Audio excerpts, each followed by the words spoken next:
जय श्री कृष्ण। ओम नमो भगवते वासुदेवाय नमः। आज हम आपको श्री कर्दम मुनि के बारे में बताएंगे कि उन्होंने तपस्या करके भगवान श्री विष्णु से क्या वर प्राप्त किया। श्री कर्दम मुनि ब्रह्मा जी के पुत्र हैं और ब्रह्मा से लोकों में संतान उत्पन्न करने के आदेश पाकर श्री कर्दम मुनि ने सरस्वती नदी के तट पर 10,000 वर्षों तक भगवान श्री विष्णु की तपस्या की।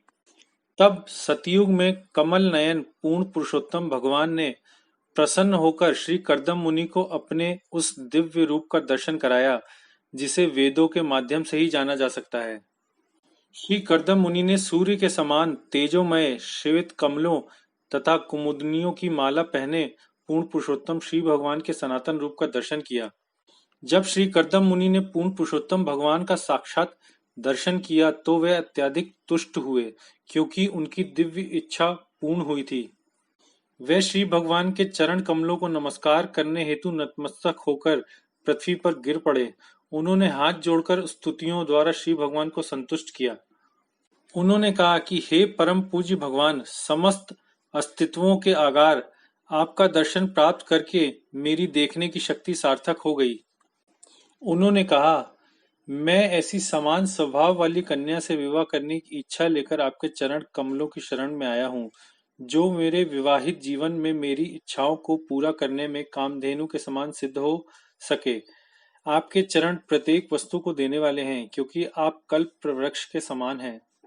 तब श्री भगवान ने कहा, जिसके लिए तुमने मन तथा इंद्रियों के संयम द्वारा मेरी आराधना की है, तुम्हारे मन के उस भाव को पहले ही जानकर मैंने उसकी व्यवस्था कर दी है। श्री भगवान ने कहा कि जिन्होंने अपना सर्वस्व मुझ पर अर्पित कर रखा है, उन्हें निराश होने की कोई प्रश्न ही नहीं उठता। उन्होंने आगे कहा कि ब्रह्मा के पुत्र सम्राट स्वयंभू मनु, जो अपने सुकृत्यों के लिए विख्यात हैं, अपनी पत्नी शत्रुपा सहित तुमसे मिलने आएंगे। उनकी एक श्याम नेत्रों वाली तरुणी कन्या है, वह विवाह के योग्य है। वह उत्तम चरित्र वाली तथा सर्वगुण संपन्न है। वह भी एक अच्छे पति की तलाश में है। उसके माता पिता तुम्हें मिलने आएंगे। तुम उसके सर्वथा अनुरूप हो, जिससे वह अपनी कन्या को तुम्हारी पत्नी के रूप में अर्पित कर देंगे। वह राजकुमारी उसी प्रकार की होगी जिस प्रकार की तुमने इतने वर्षों से अपने मन में सोचते रहे हो।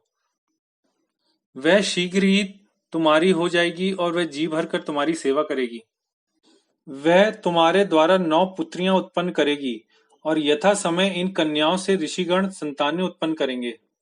मेरी आज्ञा का ठीक प्रकार से पालन करने के कारण स्वच्छ हृदय वाले होकर तुम अपने सब कर्मों का फल मुझे अर्पित करके अंत में मुझे ही प्राप्त करोगे। उसके पश्चात तुम्हारी पत्नी देवहूति के माध्यम से मैं अपने श्वांस को प्रकट करूंगा और उसे उस दर्शन शास्त्र सांख्य दर्शन का उपदेश दूंगा।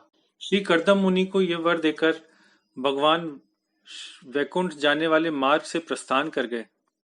अगर आपको श्री कर्दम मुनि का यह प्रसंग अच्छा लगा हो तो कृपया लाइक, शेयर और सब्सक्राइब करना ना भूलें। जय श्री कृष्ण।